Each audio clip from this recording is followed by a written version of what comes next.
Olá, pessoal, tudo bem? Então, estamos aqui hoje para o nosso último vídeo da nossa oficina sobre desenvolvimento neuropsicomotor e reflexos sobre o brincar. Eu sou a professora Luciana Weinert, docente do curso de licenciatura em Educação Física do setor litoral da UFPR.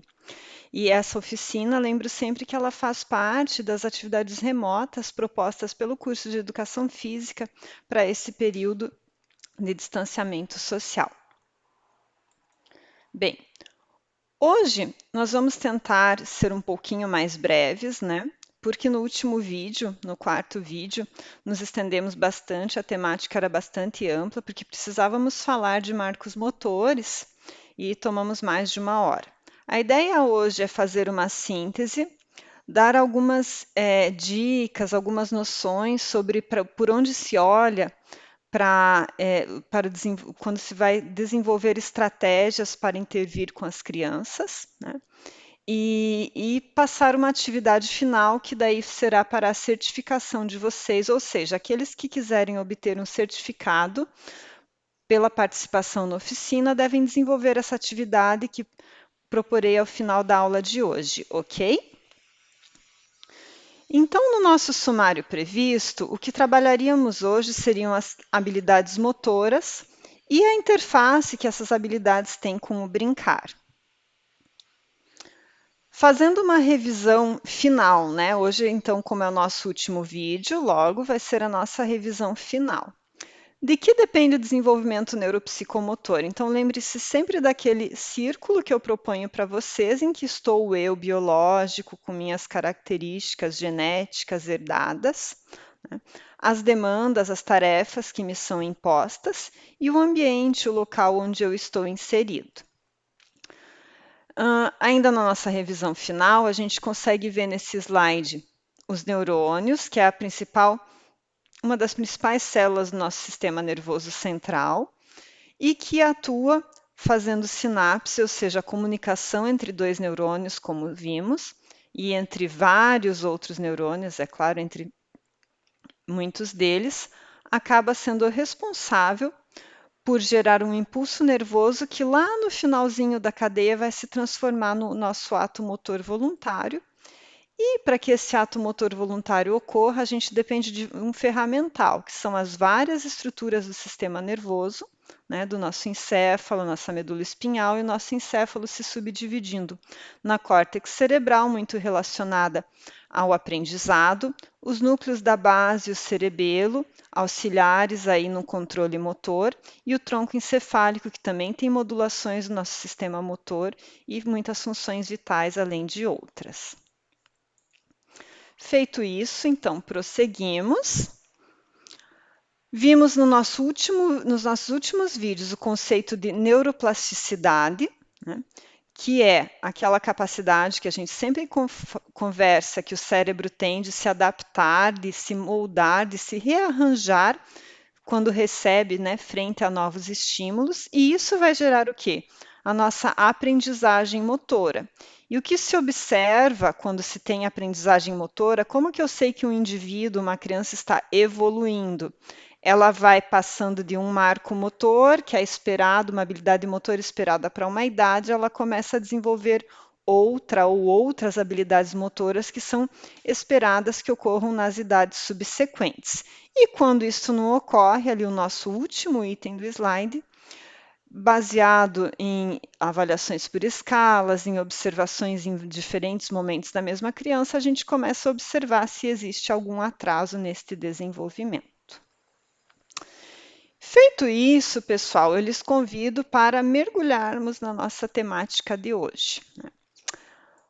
Que seria começando pelos aspectos do desenvolvimento nos primeiros anos de vida, que a gente começa a observar e confrontar com o que planejamos quando vamos desenhar uma ideia de brincadeira para propor para as crianças. Então, vejam, só reforçando um pouquinho, eu quero que vocês pensem comigo do que depende o ato motor. Você vai dizer, Luciana, depende daquelas 3 coisinhas que você sempre fala, que a gente já está careca de saber da tríade de Newell. né? Que é o indivíduo, o ambiente, as tarefas. Ok, mas existem sempre várias formas, vários olhares que se pode ter sobre uma mesma temática. Então, o ato motor também depende dessas três questõezinhas aqui.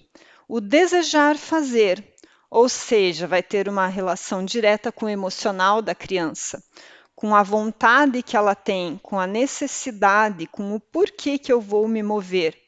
E geralmente isso está muito relacionado com o brincar, porque o que é prazeroso para a criança? O que faz com que ela tenha vontade, né? O desejo de brincar. Daí nós temos também a questão do poder fazer, que está intimamente relacionado com o processamento das informações sensoriais. E o que é isso? Isto é, eu olhar todo o meu ambiente, receber várias informações sensoriais sobre a posição, sobre a cor das coisas, sobre se é uma brincadeira, sobre se é uma coisa chata, receber essas informações visualmente, pelo tato, pelo olfato, pelos nossos mais variados sentidos, integrar isso na córtex cerebral, de modo que essas sensações do ambiente se tornem percepções, se tornem conscientes. Então, primeiro eu sinto, depois eu percebo, eu torno essa sensação consciente, atribuo um significado para ela, e daí o meu sistema motor gera uma resposta motora ou não. E o conseguir fazer, que seria daí já as questões do controle motor, que vão envolvendo a elaboração para a execução propriamente dita do ato motor, para as tentativas de aprendizado e depois as execuções mais hábeis, né? Dentro disso, né, existem elementos que se relacionam com a motricidade, né? O que seriam esses elementos? Ou seja, quando eu olho uma criança que já passou ali a barreira do primeiro ano de vida, que seria o aprender a caminhar, né? A motricidade mais rudimentar, mais grosseira, o que permeia toda a motricidade dela? Algumas noções, pessoal, que seriam a estruturação espacial, a organização temporal, a orientação direcional e a pré-escrita seriam das principais. Então, voltamos aqui para o nosso primeiro slide de estruturação espacial. Então, eu convido vocês para conversar sobre algo que acaba influenciando muito a criança, influencia também muito as práticas coletivas, tá? Que seria a questão do espaço para a criança. Então, eu vou ter o esquema corporal, e o esquema corporal ele já é uma noção mais desenvolvida que engloba o todo, que é o meu corpo no espaço. Então, o que é esse todo que é o meu corpo no espaço? Então, passou um ano de vida, eu já vim me conhecendo, mas depois de um aninho, principalmente depois de 2 anos, eu vou conhecer bem o eu, ou seja, vou saber quais são as partes do meu corpo especificamente. Vou saber nomeá-las, saber que posição elas ocupam no espaço quando eu estou parado, que posição elas ocupam no espaço quando eu estou em movimento. E isso, gente, é só o eu. Depois eu vou ter os outros, né? Eu vou ter que ter a noção do meu corpo parado e em movimento, que espaço ele ocupa e o do outro também. Isso faz com que, quando a gente vê crianças muito pequenas em atividades de grupo, essas crianças começam a se bater. Porque na tentativa, por exemplo, num jogo de futebol de correr atrás da bola, como elas não sabem bem adequadamente onde está seu corpo em relação ao outro, elas começam a se bater, a se chocar. E ainda, a questão da estruturação espacial envolve, além do meu corpo, do corpo do outro, a questão dos objetos, né? Que no esporte, por exemplo, vai se referir à bola e a vários outros objetos que a gente pode ter nas aulas de educação física.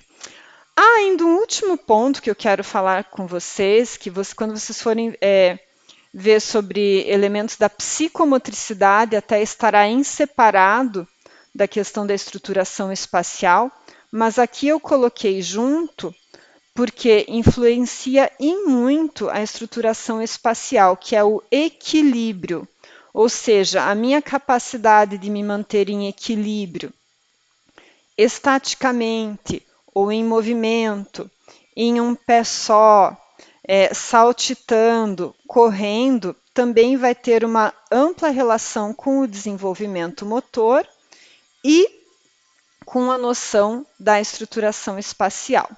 E daí eu já começo a sugerir para vocês aquilo que é o nosso papel hoje, que é refletir sobre as brincadeiras, né? Qual seria uma atividade bem bacana, por exemplo, que trabalharia a questão do meu esquema corporal, do meu corpo no espaço? Um exemplo clássico disso seria o andar em fila, dentre vários outros possíveis. Caminhamos agora para um segundo aspecto que me chama muita atenção quando a gente vai trabalhar com as crianças ali a partir de 1, 2 anos, os pré-escolares e até mais tarde, entre 7 e 11 anos de idade, que seria a organização temporal. A criança, ela precisa desenvolver noções de ritmo e de sequência. O que seria isso? Vão desde noções simples de antes e depois, né? Do ontem, hoje e amanhã, até noções mais complexas que envolvem jogadas em modalidades com interação, em que a criança precisa saber o que está acontecendo agora e prever o que acontecerá, por exemplo, jogadas adiante, né? Então, isso acaba na rotina da educação física escolar sendo também um pilar muito importante para a motricidade. Essa noção cronológica, ela vai estar aí num desenvolvimento melhor ao redor do quarto e quinto ano de vida e depois vai se aprimorando. E como que a gente pode trabalhar isso? Essas noções são muito bem trabalhadas, ritmo e sequência, na questão das músicas, né? Na questão das histórias, e isso pode ser incorporado na nossa rotina das atividades escolares, né? Até porque a música pode permear uma aula sob várias nuances. Um outro elemento, então, conforme falei para vocês, é a orientação direcional, né? Se eu estivesse em sala de aula, eu diria para vocês o seguinte: quem aqui não sabe bem o que é direita e o que é esquerda? E eu teria que erguer a mão junto, né? Porque até hoje tenho muita dificuldade de saber, sei que a minha esquerda é a mão em que eu uso o relógio, e ainda assim, recorrentemente, indico o caminho para quem está dirigindo, né? E faço absurdos como de erguer a minha mão direita, apontar com a mão direita, que é para a direita, e apontar à esquerda, né? Porque eu não tenho isso muito bem integrado nos meus engramas motores, nas minhas memórias motoras, na automatização do meu aprendizado motor. Há correntes que referem que isto foi uma falta de trabalhar noções psicomotoras de corpo inteiro, que anteriormente isto era feito mais com noções de lateralidade só para membros superiores e não se trabalhava, né, a percepção, a integração sensorial disso no corpo inteiro do indivíduo e por isso desenvolveria falhas. De qualquer forma, a lateralidade ela tem a ver sim com direita e esquerda, também com orientação direcional, se relaciona com a organização espacial, mas o bacana da gente ver é o seguinte, que às vezes as pessoas começam a dizer, fulaninho tem 1 aninho e já usa muito a esquerda, vai ser canhoto, né? Que, aliás, a nomenclatura para canhoto é sinistro, isso a gente já falou aqui, né, gente? Quando nascemos, somos ambidestros. O que é isso? Usamos os 2 membros superiores relativamente na mesma proporção, com a mesma destreza. Não dá para generalizar as coisas, mas é o que corresponde à maioria. Por volta dos 3 anos, ali eu escrevi para vocês, a gente começa a definir. Você começa a perceber na criança como ela já vai tendo uma motricidade fina mais desenvolvida, porque antes disso a motricidade é muito grosseira. Ainda não dá para fazer análises aprofundadas e inferências. Já começa a ver a preferência ou pela mão direita ou pela mão esquerda. E por volta dos 6 anos, esta preferência vai se definir pela mão da escrita. Lembrando, gente, que a gente faz testes, ensino para vocês em sala de aula, que existe a lateralidade manual, a lateralidade podal e também a lateralidade ocular. Existem maneiras da gente descobrir qual é a mão dominante, qual é o pé dominante, qual é o olho dominante. E essa lateralidade pode ser cruzada. Por exemplo, eu sou destra na lateralidade ocular, na lateralidade manual e sou sinistra na minha lateralidade para membros inferiores. Ou seja, meu membro inferior de preferência mais coordenado é o esquerdo. Isto é possível. Tá? E como que a gente trabalha, então, isso? Desde os exercícios da escrita, obviamente, né, que a gente vai treinar mais o lado dominante, mas é necessário integrar com brincadeiras, com jogos que trabalhem o corpo inteiro. Então, conversamos sobre organização temporal, sobre organização espacial e um pouquinho de equilíbrio, sobre lateralidade, né? E essas são todas questões que permeiam as brincadeiras, permeiam o ato motor voluntário e o desenvolvimento neuropsicomotor do indivíduo. Por quê? Porque eu utilizo no meu cotidiano, no meu dia a dia, nas tarefas domésticas, no brincar, no meu trabalho, o posicionamento do meu corpo, as noções de ritmo e cronologia, as noções de dominância, né, as noções de equilíbrio, mas também lá porque para a criança eu terei uma fase grande de aprendizagem escolar. Então, existe mais um pilar motor que se chama pré-escrita, que ele usa a motricidade ampla como base, lembrando lá a capacidade de controlar a cabeça, de me manter sentado, de me manter com o membro superior, de fazer a pinça para pegar no lápis, né? Então, é a base para a pré-escrita, que é onde eu vou, através da minha motricidade fina, desenvolver várias habilidades que me permitem, em muito, desenvolver o meu aprendizado escolar. Hoje em dia, a gente também já não fala mais só em pré-escrita pensando em lápis, em motricidade fina pensando em lápis, né, gente? Mas também pensando em mouse, em vários outros dispositivos que fazem muito parte da nossa vida moderna. Então, pessoal, eu convido vocês para a gente fazer uma observação. Eu separei aqui para vocês, ano a ano, mais ou menos o que a criança faz nesses elementos motores. Eu quero que vocês observem comigo como que é essa evolução de coordenação, como que é essa evolução de manipulação, de equilíbrio, como que a cognição, né, o intelecto dessas crianças vai se desenvolvendo. Mas quero que você deixar bem claro que isto não é uma regra, por exemplo, aqui pela literatura, pelo resumo das literaturas que consultei, o reconhecimento de cores ocorre lá na frente. Hoje em dia, com o advento da internet, com os dispositivos móveis bombando e as crianças acessando, a gente observa que as crianças reconhecem as cores antes e talvez na idade que eu nomeei elas já as reconheçam na língua inglesa. Ok, o importante é sempre a gente ver como que a criança desenvolve, que ela deve estar sempre em um movimento ascendente, ganhando em seu desenvolvimento. Então, observemos com um olhar atento essa ascendência. Tá? Entre 1 e 2 anos, existem vários marcos motores ali, como engatinhar na escada, andar e mudar de direção. Uma coisa que a literatura refere muito é a habilidade de empilhar cubos, que exige motricidade fina e concentração, virar páginas, porque exige habilidade de pinça, agachar-se, né, ficar de cócoras e ficar em pé, que a gente viu no vídeo da oficina anterior, né, comer sozinho com colher e segurar o copo, o desenvolvimento de uma preensão que já seja mais radial, né, e não tão ulnar e desajeitada como é a primeira apreensão. Tá? Isso foi em 1 a 2 anos. Então, vejamos aqui entre 2 e 3 anos. Ela já vai tendo mais equilíbrio, porque já pula, já chuta, aumentou o número de cubos que empilha, já corre, caminha na ponta dos pés porque tem equilíbrio, sobe com um pé a escada e desce com dois pés em cada degrau, porque descer escada é mais difícil do que subir, requer mais equilíbrio na frenagem, mais coordenação.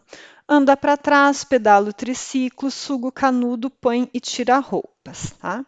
Então a gente já consegue ver evoluções na independência e também nas questões de domínio do próprio corpo, esquema corporal, de equilíbrio, né?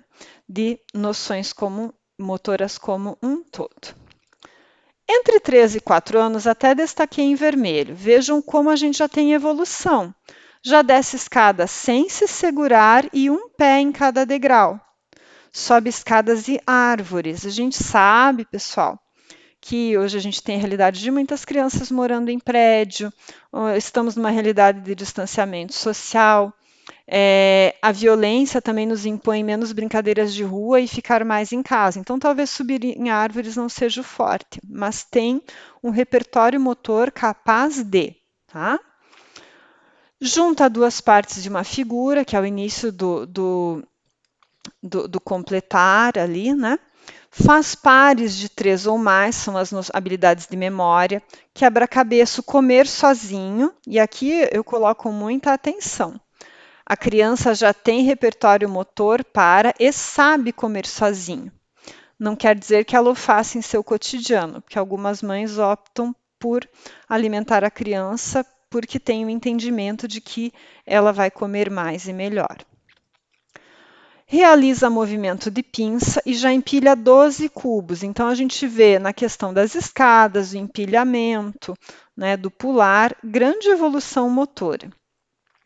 Por volta de 4 a 5 anos já temos mais coordenação para dançar, equilíbrio, jogar bola se deslocando, mudar de direção ao correr, né, pular, saltar e bater bola. Mas o que chama atenção também aos 4 a 5 anos é o nível de independência desta criança que vai mudando.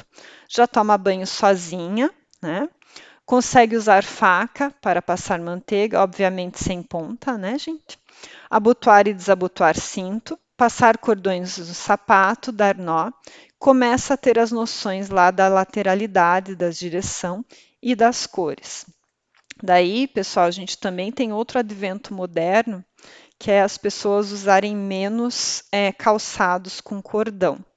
Então, aquilo que eu aprendi a dar o nó, a dar o laço no tênis, e que foi uma grande evolução para mim, hoje acaba não se fazendo mais necessário na maioria dos casos. Por isso que a aprendizagem também, aí vocês veem um exemplo claro de que ela é contextualizada pela minha necessidade, pela minha demanda, né? Com 5 a 6 anos, né, além de grande evolução que permite várias brincadeiras, ali a gente consegue ver que já anda de bicicleta de 2 rodas com alguma ajuda e tem uma completa independência nos hábitos de higiene. E daí coloco para vocês aqui onde a gente vai fechando ali uma fase ali mais pré-escrita, né? E também a fase das habilidades motoras fundamentais propostas lá por Galahu, e lembram que ia de 2 a 7 anos as fundamentais, que eram base para as especializadas, para um movimento com função mais esportivo, que começava a partir dos 7 anos. Né? Então, fechando ali os 6 a 7 anos, a gente já tem lateralidade definida, noção de seu e do corpo do outro, começo leitura e escrita, desenho já se desenvolve, algumas análises, algumas deduções com base em situações que são apresentadas, tá? Feito isso, eu queria revisar com vocês o seguinte, vejam lá comigo. Até 2 anos eu tenho evolução da mobilidade controlada, ou seja, rolar, sentar, engatinhar e andar, e até o desenvolvimento do andar para o correr. Estou construindo o eu, e quando a gente coloca crianças de até 2 anos de idade, na maioria das vezes elas brincam, 2 crianças brincam, mas já falei, acho que até isso aqui para vocês, mas elas brincam sozinhas, elas não interagem, tá? Então, esta é a grande diferença que a gente vai tendo a partir dos 2 anos. Eu consigo estimular aspectos motores mais funcionais e relacionais da relação entre as pessoas e dar mais função, porque existe troca e abre para várias possibilidades de jogos e brincadeiras. Por quê? Eu já começo a conseguir reconhecer que o outro existe, né? Embora até os 7 anos a gente sabe que a criança vive uma realidade egocêntrica, em que a cabecinha dela ainda não consegue compreender para admitir uma realidade e existir sem ela. Ela ainda se sente o centro de tudo, o centro do universo, né? Depois isso vai paulatinamente diminuindo e depois dos 7 anos isso vai se modificar, né? Mas, após os 2 anos, ela vai começar a entender as regras, né?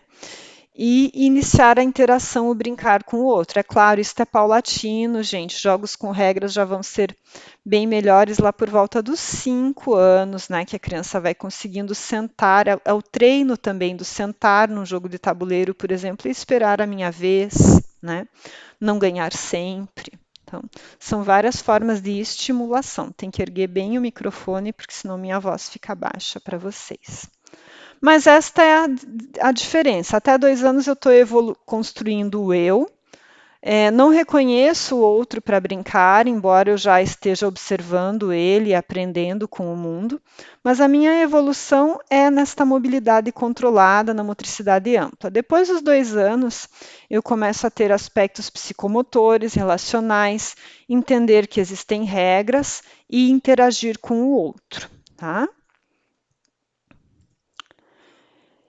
Então, pessoal, eu queria passar para vocês aqui um resumão para depois fornecer para vocês as dicas da atividade que a gente pode fazer para quem quiser obter as 15 horas de certificação que eu proponho para esta oficina.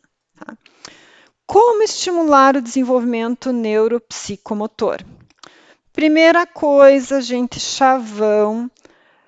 Só que sempre, sempre, sempre, a atividade que eu proponho tem que ser interessante. Se ela for sempre a mesma, se ela for muito difícil, se ela for muito fácil, né?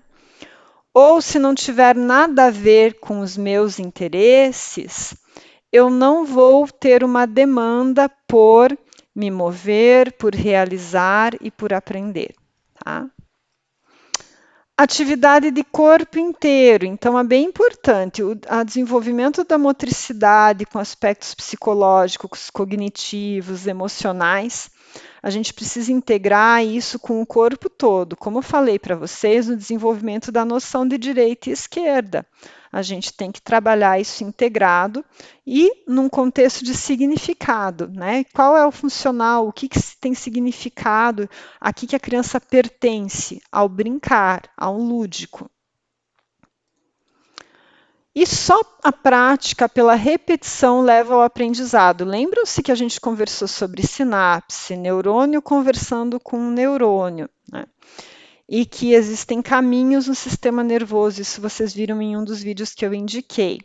É como eu aprender um caminho novo. Quando eu aprendo o ato motor voluntário, eu preciso fazer o mesmo quando eu aprendo um caminho novo, por exemplo, dentro de uma cidade grande como Curitiba.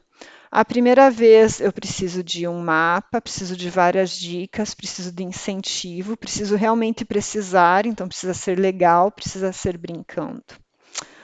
A segunda vez já é um pouco mais fácil, e à medida que eu vou reforçando a gente chama isso de reforçar sinapses, quanto mais eu executo aquilo, quanto mais eu passo por esse caminho, mais nítido, mais claro, mais reforçado, mais simples de acessar ele fica para o nosso sistema nervoso. Então, o aprendizado ocorre pela repetição.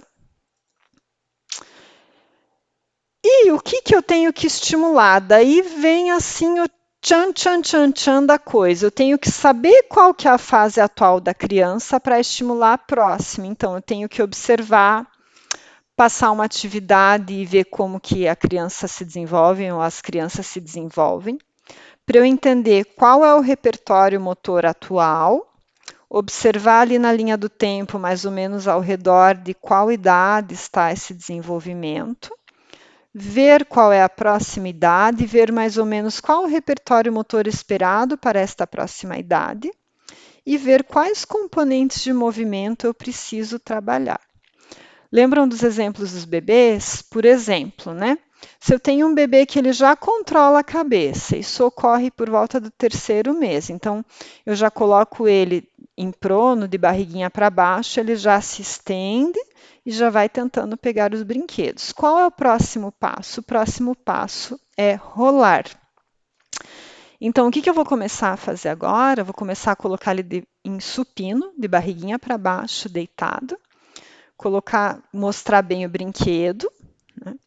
E depois vou começar a colocar esse brinquedo cada vez um pouquinho mais longe, de modo que eu vá estimulando essa busca pelo rolar, né?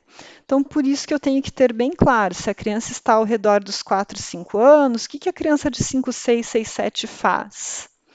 O que eu preciso desenvolver nessa criança? Como que eu desenvolvo esta habilidade, por exemplo, a, a estruturação corporal da criança, no que se refere aos objetos, né, de uma forma lúdica. Eu vou propor isso com uma bola, o objeto vai ser uma bola. O que eu vou propor? Né? Qual é o interesse deste grupo?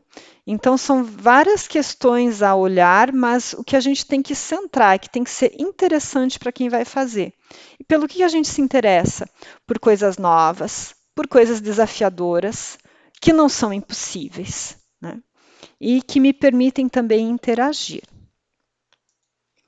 Então, este seria o pulo do gato, né? E daí, pessoal, a gente chega aqui num momento bem interessante, em que a gente conversou bastante sobre desenvolvimento, sobre como o cérebro aprende, sobre marcos motores, sobre atraso, sobre a importância do profissional da educação física nesse contexto, né? Como um profissional que trabalha a motricidade e a motricidade como sendo algo relacionado ao desenvolvimento global, neuropsicomotor e da saúde do ser humano. E a gente conversou hoje sobre a questão dos elementos da motricidade que podem ser desenvolvidos e estimulados por meio das brincadeiras, porque as brincadeiras, elas estimulam, elas têm relação com o domínio desses elementos. Então, eu vou propor uma atividade e o texto de apoio que vou mostrar para vocês daqui a pouco auxilia nessa atividade para aqueles que acompanharam a oficina até aqui, né? A gente tem mais ou menos umas 3 horas de vídeo gravadas, né? E temos 6 textos de apoio propostos para leituras, 5. E 2 vídeos indicados, mais a atividade que eu proponho para vocês, isso vai computar uma carga horária de aproximadamente 15 horas.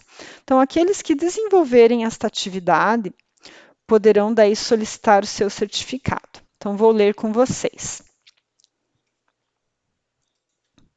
Atenção! Atividade para quem quiser receber certificação de 15 horas pela participação nesta oficina.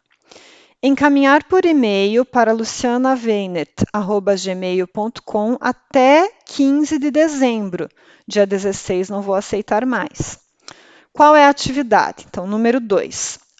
A descrição de uma brincadeira que possa ser realizada durante as aulas de educação física escolar contendo: letra A, idade das crianças participantes; letra B, número de participantes; letra C, nome da brincadeira; letra D, materiais necessários para a realização da brincadeira; letra E, descrição detalhada das regras e da forma de execução da brincadeira; letra F e última, descrição de quais elementos relacionados à motricidade esta brincadeira estimula. Por exemplo, desenvolvimento da lateralidade, desenvolvimento do esquema corporal, entre outros.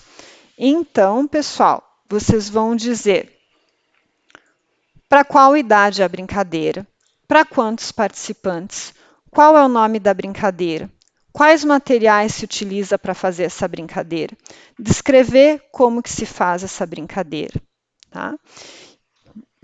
E o último elemento ali, a letra F, descrever quais elementos da motricidade a brincadeira estimula. Se é esquema corporal, se é organização temporoespacial, se é pré-escrita, se é lateralidade, se é equilíbrio, tá bem? Não é uma atividade difícil, mas ela conjuga tudo que aprendemos até agora, né? E vocês dependerão disso para que vocês consigam trazer uma boa descrição. Isto pode ser entregue digitado via e-mail para o endereço que eu escrevi ali até o dia 15 de dezembro. Se tiverem dúvidas, podem utilizar este e-mail também para sanar dúvidas, tá bem? No mais, eu gostaria de agradecer muito para quem teve a atenção, a disponibilidade de estar até aqui comigo. Foi um conteúdo preparado para vocês com muito carinho e que eu espero de coração que faça diferença na vida de vocês, na formação das crianças na educação física escolar. Aqui fica o material de apoio para hoje, que é o artigo Psicomotricidade como ferramenta da educação física na educação infantil e traz auxílio para quem for fazer a atividade final.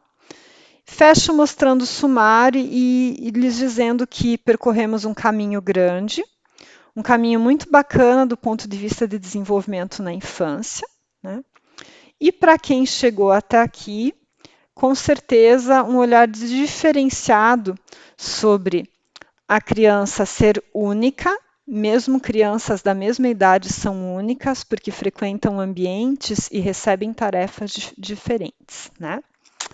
É isso, agradeço muito e até uma próxima. Tchau, tchau, pessoal!